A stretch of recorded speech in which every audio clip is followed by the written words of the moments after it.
오늘 우리에게 주시는 하나님의 말씀은 신약성경 사도행전 8장 51절로부터 7장 51절로부터 60절까지의 말씀입니다.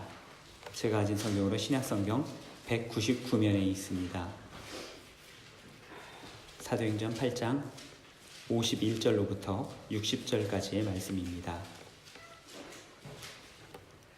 이제 말씀을 봉독하겠습니다. 목이 곧고 마음과 귀에 할례를 받지 못한 사람들아, 너희도 너희 조상과 같이 항상 성령을 거스르는도다. 너희 조상들이 선지자들 중 누구를 박해하지 아니하였느냐?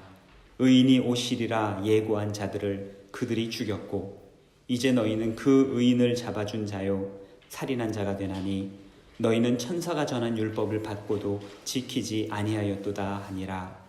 그들이 이 말을 듣고 마음에 찔려 그를 향하여 이를 갈거늘 스데반이 성령 충만하여 하늘을 우러러 주목하니 하나님의 영광과 및 예수께서 하나님 우편에 서신 것을 보고 말하되, 보라, 하늘이 열리고 인자가 하나님 우편에 서신 것을 보노라 한데, 그들이 큰 소리를 지르며 귀를 막고 일제히 그에게 달려들어 성 밖으로 내치고 돌로 칠세, 증인들이 옷을 벗어 사울이라 하는 청년의 발 앞에 두니라.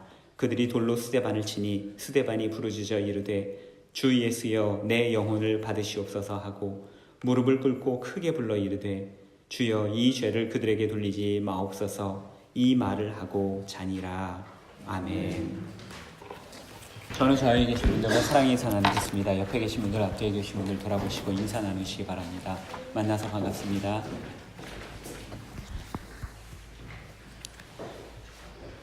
주일 아침에 한 중년의 신사가 노모와 길거리에서 언쟁을 벌이고 있었습니다.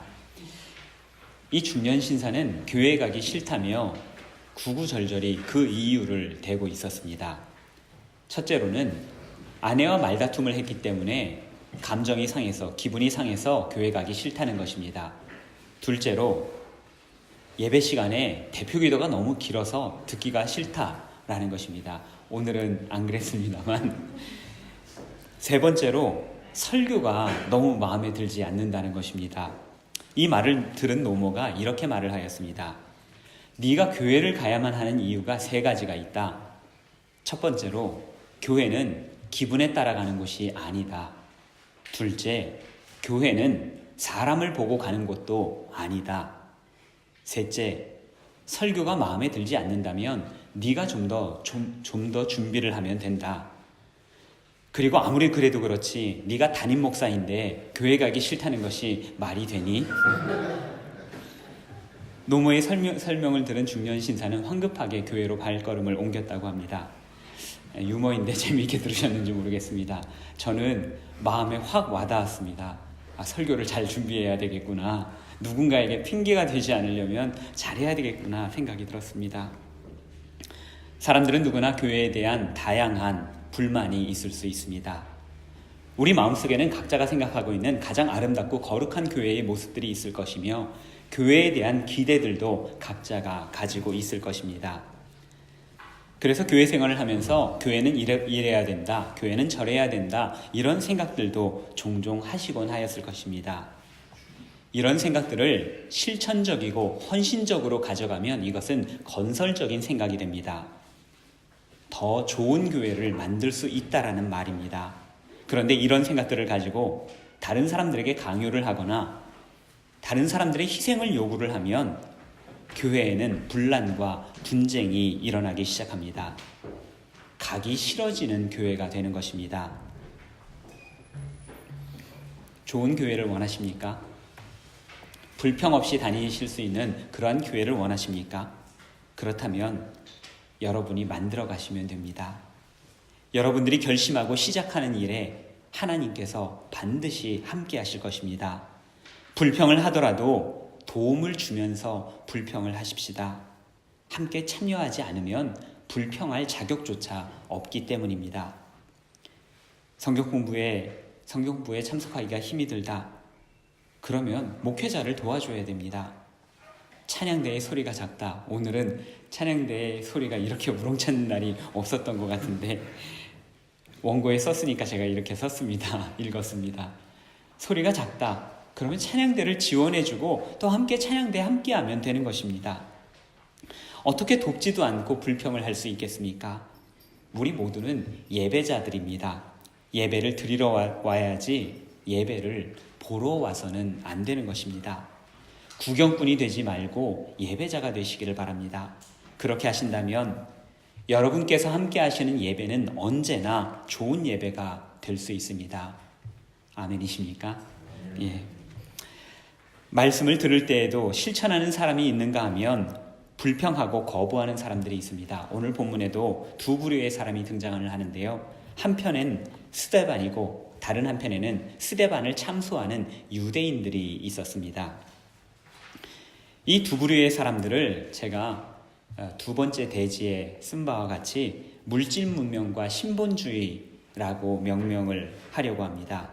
눈치 빠르신 분들은 이미 아시겠지만 페르낭 브로델의 대표작 물질 문명과 자본주의를 패러디한 제목입니다.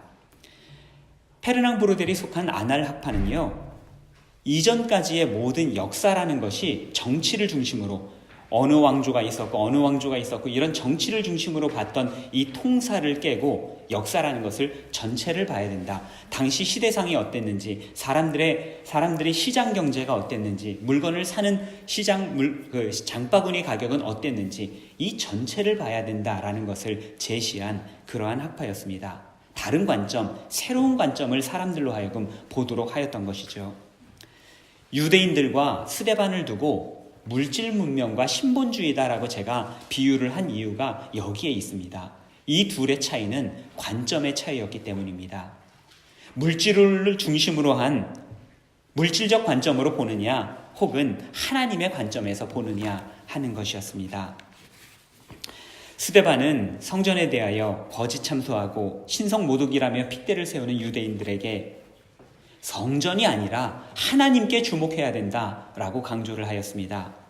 왜냐하면 성전이 하나님보다 더 클 수가 없고 또한 성전이 없었을 때에도 여전히 하나님께서는 이스라엘 민족과 그들의 역사와 함께 하셨기 때문입니다. 성전이 지어진 이유를 지난주에 제가 말씀을 드렸죠. 다윗이 나라를 이끌면서 그의 나라가 점점 부강해지고 예루살렘과 거기에 왕도가 들어서게 되었습니다. 그런데 하나님의 언약궤는 여전히 장막 안에 있었는데 그것이 다윗이 보기에 너무나도 초라했던 것입니다. 이를 죄송하게 여기고 민망하게 여긴 다윗은 하나님을 위하여 여호와의 법궤를 위하여 멋진 전을 짓기로 결심을 하였습니다. 그런데 다윗은 성전을 짓지 못했습니다. 왜 그랬습니까? 두 가지 이유가 있었습니다. 첫째로 하나님께서 성전을 원하지 않으셨습니다. 만일 하나님께서 성전을 원하셨더라면 이들이 가나안 정복을 하였을 때 처음으로 하나님께서 성전을 지어라라고 말씀하셨을지도 모릅니다. 그런데 무려 400년이 더 지나도록 하나님께서는 이들에게 성전 건축을 명령하지 않으셨습니다. 오히려 건축하겠다라고 했는데도 하지 말라고 말씀하셨습니다. 왜 그러신 것입니까? 하나님께서는 오히려 장막에 거하기를 원하셨습니다. 장막은 광야 생활의 상징이며 한 곳에 머물지 않으시고 자유롭게 활동하시는 하나님을 의미하기 때문입니다. 둘째로 다윗은 전쟁으로 너무 많은 피해를 흘렸기 때문입니다. 성전은 만민이 기도하는 집이고 모든 사람들이 하나님 앞에서 하나가 되는 집이 바로 교회입니다. 성전입니다. 그렇다면 어떠한 이유에서든 전쟁과 싸움을 해왔던 사람에게 성전 건축은 합당하지 않은 것이었습니다. 싸움, 다툼, 분노, 분쟁, 분열 이런 것들은 성전하고는 아무런 상관이 없는 것들이라는 것입니다. 이러한 것을 일삼는 사람들 역시 교회나 하나님과는 아무런 상관이 없는 사람들입니다. 그러면 성전은 누가 지었습니까? 다윗의 아들 솔로몬이 지었습니다. 아니 솔로몬이 뭔데 다윗도 못 지은 성전을 왜 솔로몬이 지었을까? 왜 그런 것입니까? 사무엘하 7장을 보시게 되면 선지자 나단을 통해서 왜 솔로몬이 하나님의 집을 짓게 되는지, 왜 다윗이 하나님의 집을 못 짓게 되는지에 대해서 자세히 묘사가 되고 있습니다. 그런데 이 안에 숨어 있는 상징적인 의미를 간과하는 분들이 많이 계십니다. 솔로몬이 어떤 사람입니까? 이 솔로몬이라고 하는 사람, 이 이름은요, 샬롬에서 나온 이름입니다.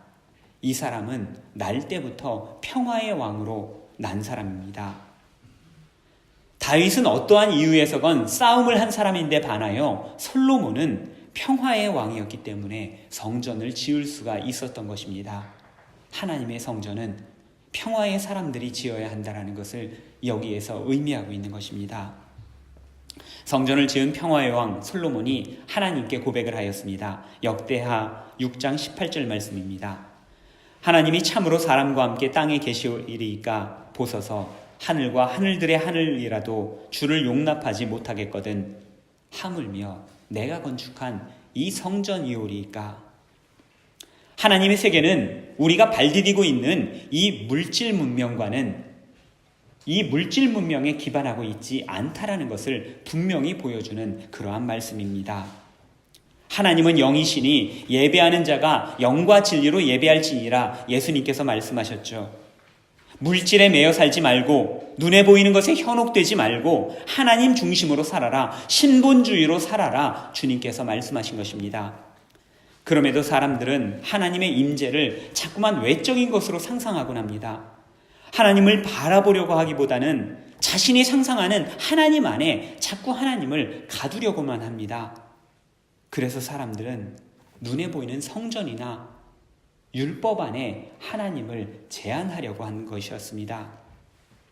출애굽한 이스라엘 백성이 그렇게도 빨리 황금 송아지를 만들었던 이유가 바로 여기에 있었던 것이죠. 신본주의가 아닌 물질 문명에 사로잡혀 있었기 때문입니다. 많은 그리스도인들이 기독교를 종교가 아니다라고 이야기를 하죠. 여러 번 들어보셨을 것입니다. 저도 말씀을 전하면서 수도 없이 강조한 내용입니다. 종교란 인간이 신이나 진리를 추구하는 노력과 상상을 의미합니다. 그런데 기독교는 우리가 노력한 것도 우리가 상상한 것도 아니었습니다. 하나님께서 먼저 우리에게 다가오셨습니다. 그래서 우리는 기독교를 종교가 아니라 계시다라고 이야기를 합니다. 보여주시는 대로 보고 받는 것이 기독교입니다. 그분은 우리 눈에 보이는 형상이나 우리의 상상력에 제한이 되는 분이 아니기 때문입니다. 너희가 함부로 상상하지 마라. 내가 보여주겠다. 계시에 담긴 하나님의 뜻입니다. 그래서 그분은 아무도 상상하지 못했던 방식으로 우리에게 찾아오셨습니다. 연약한 아기의 모습으로. 그리고 가장 비참한 형벌인 십자가의 형틀에서 우리를 위해서 목숨까지 내어주시는 방식으로 우리에게 찾아오셨던 것입니다. 그 사랑의 예수님을 발견하지 못하는 사람들이 오늘 본문에 등장하고 있습니다. 이미 말씀을 통해서 여러 번 예언되었음에도 불구하고 깨닫지 못했습니다. 이들은 스스로 하나님을 너무나도 잘 아는 사람이라고 생각하던 그러한 사람들이었습니다. 유대인들은 자신들의 생각만을 고집했기 때문에 하나님을 바라보지 못했습니다. 그리고 오히려 하나님의 영광을 가리는 사람들이 되었습니다. 51절 말씀입니다. 목이 곧고 마음과 귀에 할례를 받지 못한 사람들아 너희도 너희 조상과 같이 항상 성령을 거스르는도다. 할례 받지 못한 자다라고 하는 말은 유대인들에게 가장 치욕스러운 말이었습니다. 할례 받지 못한 사람, 이방인들, 이스라엘 사람들이 개나 돼지처럼 취급하던 이방인들과 똑같다라고 하는 말은 이들이 절대로 참아내기 힘든 말이었습니다. 몸에는 할례의 표가 있으나 하나님의 말씀 앞에서는 할례를 받지 못한 이방인들이다 라고 하는 표현이었기 때문입니다. 하나님의 말씀을 제대로 받지 못한 결과가 무엇이었습니까? 52절에 유대인들의 죄악 목록이 등장합니다. 선지자를 박해했습니다. 의인을 예고했던 예언자들을 죽였습니다. 그리고는 마침내 하나님의 의인인 유일한 의인이신 예수님을 살인한 자가 되었습니다. 53절이 사실상 스데반 설교의 마지막 문장입니다. 너희는 천사가 전한 율법을 받고도 지키지 아니하였도다. 너희는 율법을 자랑하였지만 결국 너희는 율법을 지키지 않는 사람들이다. 스데반은 유대인들을 신랄하게 비판하였습니다. 그러나 그의 비판은 모욕을 주기 위한 것은 아니었겠죠. 비록 삐뚤어진 왜곡이 있기는 하였지만 그 유대인들에게도 하나님을 향한 열심이 있었기 때문이었습니다. 스데반의 말은 이제라도 너희의 고든목을 뻣뻣하게 하지 말고 마음을 열고 귀를 열어서 하나님의 말씀을 들어라 라고 하는 것이었습니다. 우리가 상상하는, 너희가 상상하는 하나님이 아닌 우리에게 친히 다가오신 진정한 하나님, 나사렛 예수를 너희의 주와 그리스도로 영접하여라. 이스라엘 백성을 향한 간절한 호소였습니다. 하지만 이들은 목이 곧고 마음과 귀의 할례를 받지 못한 사람들이었습니다. 하나님의 말씀을 하나님의 말씀으로 받지 못하는 사람들의 전형적인 행동이 이 유대인들을 통해서 드러나고 있습니다. 57절에서 유대인들은 귀를 막았습니다. 말씀을 듣지 않겠다는 것입니다. 58절에서 그들은 돌을 들어 스데반을 내리쳤습니다. 끔찍한 범죄였죠. 율법에서는 죄에 대한 판결을 하기 전까지는 형을 집행할 수가 없었습니다. 율법의 수호자라고 하는 사람들이 바로 그 자리에서 율법을 어기고 바로 형 집행을 해버렸던 것입니다. 스데반은 돌에 맞아 피를 흘리며 죽어갔습니다. 54절에 보면 스데반의 설교를 들은 유대인들이 마음에 찔렸다라고 하는 표현이 있는데요. 이 말은 양심의 가책을 받았다라고 하는 말이 아닙니다. 헬라어로 디에프리온토, 몇 주 전에 들으셨던 단어였죠. 5장 33절에서 등장했었습니다. 유대 지도자들이 제자들을 향하여 너무 분노한 나머지 그들을 톱으로 썰어서 죽일 것처럼 그렇게 분노한 그 극렬한 분노를 표현한 그 말이 디에프리온토였습니다. 이들도 역시 그러한 극렬한 분노로 자신들의 감정을 억제하지 못해서 손에 돌을 들고 스데반이 죽기까지 내려쳤던 것입니다. 그가 전한 말씀 때문이었습니다. 그 말씀을 받아들일 수가 없으니 손에 돌을 들었던 것입니다. 폭력배처럼 묘사되고 있는 유대인들은 당시의 유대 지도자들이었습니다. 그렇게 점잖은 척을 하던 그러한 사람들이었습니다. 하나님의 말씀을 잘 알고 잘 듣고 잘 받드는 사람처럼 보였습니다. 그러나 그들의 실상은 그렇지 못했습니다. 그들의 실상은 폭력적이었고요, 원시적이었으며 불신앙적이기까지 하였습니다. 그런데 오늘 이 자리에 있는 저와 여러분은 과연 이 유대인들을 비판할 자격이 있겠습니까? 우리가 저들보다 나은 것이 과연 있겠습니까? 물론 저들은 끝까지 예수님을 부인하였고 우리는 예수님을 영접하였습니다. 그러나 과연 예수님께서 진정 여러분들의 삶의 주인이 되고 계십니까? 진짜로 예수님을 여러분들의 삶의 주인으로 모시고 사는 것이 맞으십니까? 과연 우리는 목이 유연하고 마음과 귀에 할례를 받았습니까?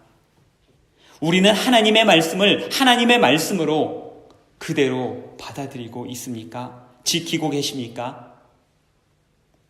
그렇다면 지금까지 우리가 들어왔던 그 수많은 하나님의 말씀들 지금 다 어디에 있습니까?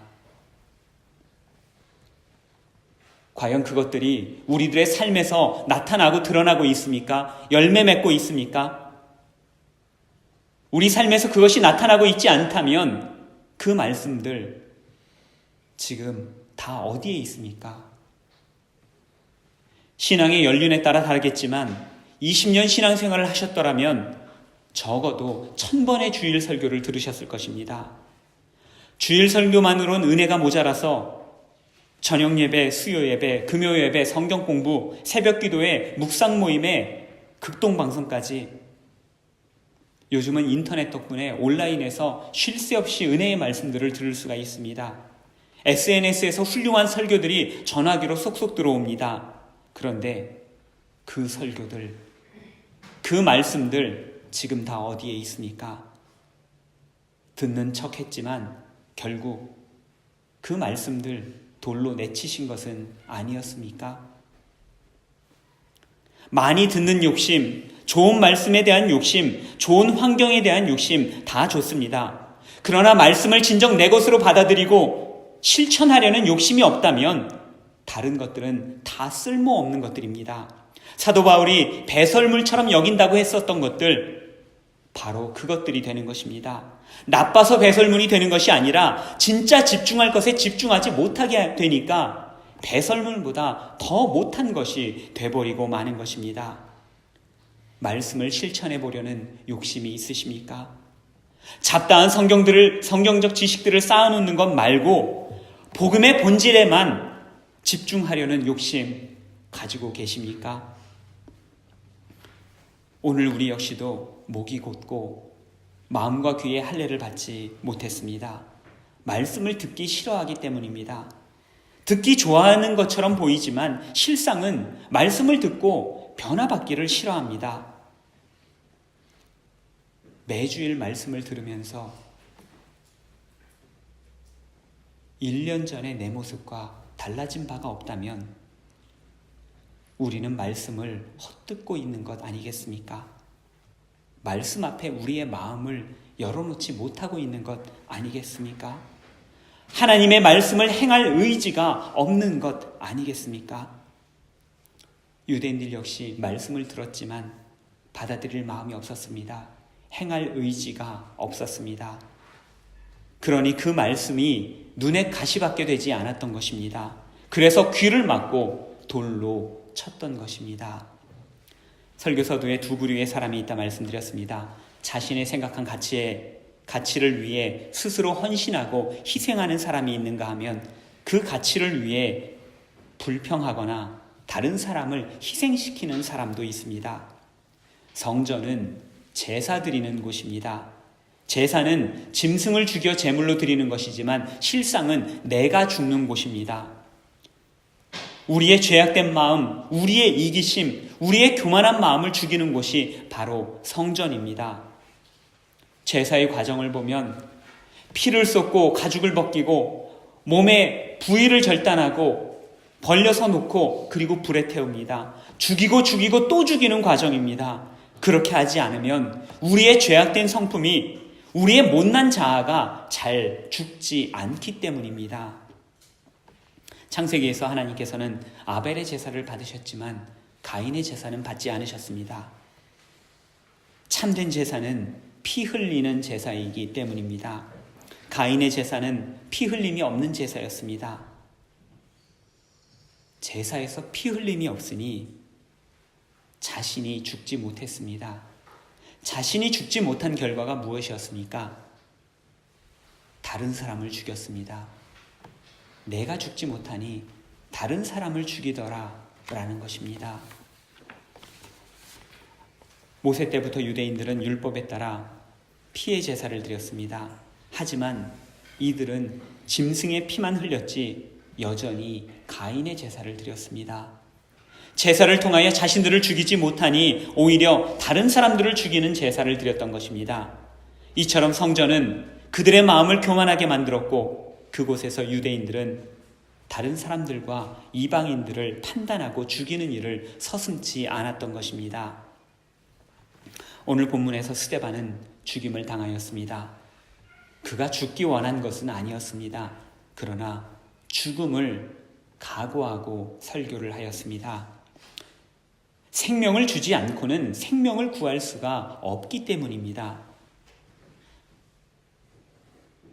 전도라는 것이 사실 쉬운 일이 아닙니다. 우리가 전도를 하다 보면 아무리 전해도 듣지 않는 분들이 계시죠. 오늘 스데반이 가르쳐주는 전도의 방법이 있습니다. 그 생명을 얻기 위해서는 내 생명을 나눌 각오를 해야 된다는 것입니다. 스데반은 자기를 희생하는 길을 선택하였습니다. 지킬 것을 지키기 위함이었습니다. 복음을 지키고 동족 유대인들의 생명을 지키기 위해 그는 자기의 생명을 나누었습니다. 스데반은 희생하는 사람이었고 참된 제사를 드리는 사람이었습니다. 참으로 아까운 사람이 목숨을 잃었죠. 그런데 이 이야기는 여기에서 끝나는 것이 아닙니다. 사실 스데반의 이야기는 또 다른 새로운 이야기의 시작점이기도 합니다. 58절을 보면 그 끔찍한 죽음의 현장에 한 청년이 있었습니다. 그의 이름은 사울입니다. 그는 오늘 폭도의 한 사람으로서 등장하지만 하나님께서는 마침내 그를 복음의 증인으로 삼으셨습니다. 우리가 몇 주간에 걸쳐서 스데반의 설교를 7장 전체를 통해서 우리가 살펴봤습니다. 이 스데반의 명설교, 이 설교는 누가 기록한 것입니까? 질문입니다. 누가 기록한 것입니까? 누가가 기록한 것입니다. 좀 더 재밌을 줄 알았는데요. 누가가 기록한 것인데, 그런데 사실은 누가는 스데반의 설교 현장에 있지 않았습니다. 그 현장에는 누가 있었습니까? 사도 바울이 있었습니다. 사도 바울은 훗날 누가와 평생의 동역자로 함께한 사람이었습니다. 그렇다면 스데반의 설교는 돌에 맞아 없어진 것이 아니었습니다. 폭도였던 사울의 마음속에 그 설교가 남아서 훗날 그가 회심했을 때 그 설교를 기억하고 누가에게 전해주고, 누가는 또 오늘날 우리들에게까지 하나님의 말씀, 생명의 말씀을 우리에게 전해주었던 것입니다. 우리는 비록 귀를 막고 돌로 칠지라도 하나님께서는 우리로 듣게 하십니다. 변화되게 하십니다. 이것이 바로 먼저 우리를 찾아오시는 계시의 하나님께서 하시는 일입니다. 그동안 우리가 들어왔던 말씀 어디에 있습니까? 1000개가 넘는 10,000개가 넘는 설교 말씀 다 어디에 있습니까? 우리 어디엔가 있습니다. 하나님께서 심어놓으셨고 준비하고 계십니다. 우리가 마음을 열고 하나님 앞에 나아갈 때 그것들이 꽃을 피고 열매 맺게 하겠다고 하나님께서 약속하고 계십니다. 찬양 후에 부르게 될 찬양, 말씀 후에 부르게 될 찬양은 나 같은 죄인 살리시니입니다. 한국어 제목은 뭔가 조금 좀 부족한 느낌이 듭니다. 원래 제목이 뭔지 아십니까? 어메이징 그레이스 아닙니다. 이음절에 강세가 있습니다. 어메이징 그레이스, 놀라운 하나님의 은혜, 놀라운 하나님의 은혜. 이 곡을 기록했었던 존 뉴턴은 원래 노예 선장이었습니다. 사람을 팔아먹던, 사람들을 동물보다 더 학대하던 그 사람이 어느 폭풍우 치던 밤에 하나님께 헌신하고 하나님의 도움과 그 은혜를 경험하고 나서 마침내 자신을 헌신하고 성공의 신부가 되어 복음의 증인이 되었습니다. 그가 복음의 증인이 되었을 때 그를 그렇게 이끌어주신 하나님의 놀라운 은혜에 감동하여서 그는 이 찬송시로 응답을 하였던 것입니다. 나 같은 죄인, 이 죄인도 살리시는 은혜, 그 큰 은혜를 경험하는 자마다 진정한 하나님의 말씀을 듣습니다. 하나님의 은혜를 깨닫고 우리 자신을 바꾸어 가는 것입니다. 그가 이런 말을 남겼습니다. 제가 느낌을 살리기 위해 원어로 먼저 한번 읽어드리겠습니다. 발음이 좀 나쁘더라도 이해해 주시기 바랍니다.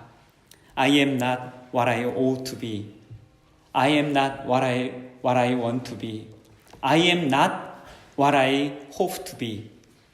But by the grace of God, I am not what I was. 나는 내가 되어야만 되는 것도, 내가 원하는 것도, 내가 바라는 것도 아닙니다. 그러나 하나님의 은혜로 나는 예전의 내가 아닙니다. 하나님의 은혜로 변화됐습니다. 새롭게 되었습니다. 라고 하는 고백입니다. 존 뉴턴 목사님처럼, 또한 사도 바울처럼 오직 하나님의 말씀의 은혜로 변화되는 교우님들 되시기를 바랍니다. 말씀을 돌로 치지 말고 다른 사람들을 희생시키지 말고 내가 죽고 내가 희생하여 내 안에서 그리스도께서 사시는 저희 베르나니교회 모든 교우님들 되시기를 간절히 바랍니다. 기도하겠습니다.